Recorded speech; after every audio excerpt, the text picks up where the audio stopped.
I would say, oh, wow, that's really amazing. We learned something. I would say, that's really amazing. And he would say, everything is amazing. And he really gave me a sense that if you were to pursue narrowly a particular topic, which might be a strategy someone would suggest, go after that thing, become the expert, just do that one thing and then you'll get ahead, that you would miss most of what would make it really great for you if you really did that. I mean, maybe it's right for some people, but I don't think for most people it is. And so he always gave me a real sense that if I wanted to do something new, because I wanted to, I should. And that would work out. Right? And you can't, I hate to almost give this advice because it's scary advice. And it might not work. You might try that and find out no one will give you a job. Could happen, I don't know. But, one of the great virtues of following a path, and especially ending up in an academic science setting, is that at some point along the way, you do earn the freedom to do what you want at a level where pretty much no one will say you can't. They might not give you the resources you want. They might not like it that you're doing this, but you can, and that's pretty amazing. So I could spend 5 years making a class on physics for the life sciences. Nobody else gives a crap if I do that. But it's been really fun for me because I got to learn all this ton of things that I didn't know before. I'm still doing it. You go in my office, I got 3 stacks of books like this. All about this stuff. So anyway, so that was a piece of advice that I still live with, and I hope that everyone will have a chance to do a couple really different things in their lives, not just get stuck on it.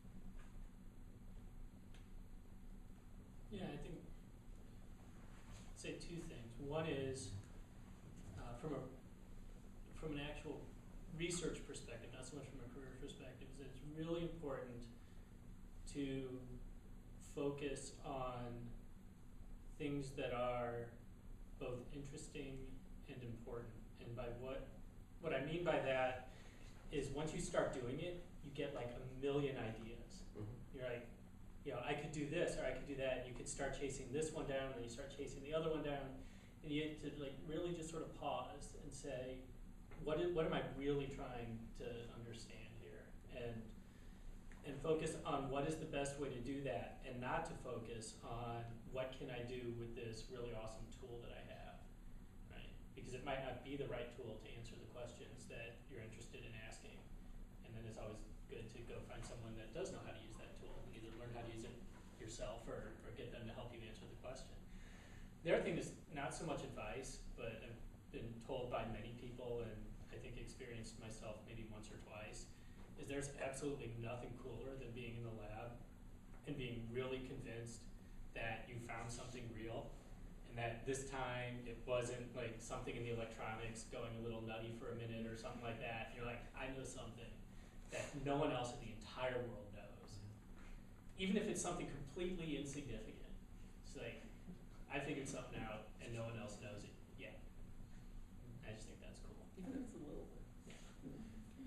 I think mine comes from working in that lab as an undergrad, because I was used to previously going to laboratories that were associated with the class, so like biotechniques lab or genetics lab or something like that, where the experiments were tried and tested over the years. So you go in, you add these things to the tube, you mix it, you run it on gel, you get a band, it's beautiful, it works every time without fail. And the only way it could possibly not work is if you didn't follow the directions. And then going into the lab for the first time, and where everything wasn't tested, and so I'm doing experiments and where we don't know the outcome, and things weren't working, and I wasn't getting a result, and I'm thinking I need to, there has to be a result.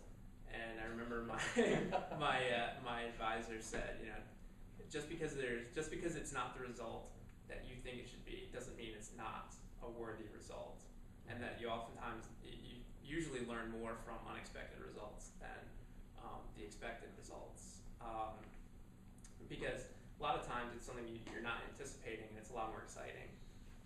And then sort of related to that was she told me, don't be afraid comfort zone and doing things that you're comfortable with and things that you know are going to work, you'll never really, learn anything interesting. You'll always be just sort of going along in this comfort bubble and not challenging yourself. I mean, this when you go to try to learn something new, it's very satisfying when you find a result that's what you expect. But it's infinitely more satisfying to find a result that you know is true, right? Because the actual truth is what you really want to know. And so when you find a new thing, one of the hardest things to develop as a scientist is a really vigorous sense of skepticism about what you find, especially when it's what you want to find. It's really easy to say, oh, that's great, I'm going to write that up. You can't do that because it's just no fun to find something and then later on find out it's wrong. Right? That's way worse. So I have to tell research students all the time, it's one of the early lessons in my lab, is they'll come to me with something really exciting. And I have to tell them that everything that's interesting is wrong. It's not really true, but it's 95% true. Because what makes something interesting is that it's, oh wow, look at that big surprising thing. And it's big and surprising because you made a mistake. Or because the instrument didn't work right, or whatever. That's why it's surprising. So the first assumption has to be, it's wrong. And it's only when you beat the wrongness out of it and you just can't figure out how it could possibly be wrong that you start to believe maybe that it's true. But the first response has got to always be, no. There's a little bubble of excitement. Yes, tamp it down. You wind up with Hans and Bunch. Yeah, that's right. And who wants to do that? Nobody wants to do that. I mean, so it's a Making this hard help road. friends. It's a hard road to get. Well, Yeah. but it's a hard road to get there. But it's worth Yeah. it because when you do get that thing, those things that you know are really true, that's super fun. Yeah, I don't know how universal this saying is, but I've heard it from a few different people. Is that the coolest two words in science are "that's funny," That's funny but 95% of the time that's funny because it's wrong. Yeah. yeah. And there's journals, Science and Nature. You guys have heard of these? I hope they're like very leading scientific journals. There are many others, but they have a kind of special place. And there's a thing called the law of nature, which says that everything that's in nature is wrong. And it's sort of true. Because what gets people in nature is that it's funny. It's exciting, new, different. And so if you read those papers and then you look back at them 3 years later, there's always something about it. Usually not wrong in a trivial way. Like, oh, they were wrong. But wrong like when they first saw this, they thought it was a certain thing, it really was something different, or and anything that's that new, people are not getting it all right most of the time. So jealous scientists will poo-poo results in nature and say, oh,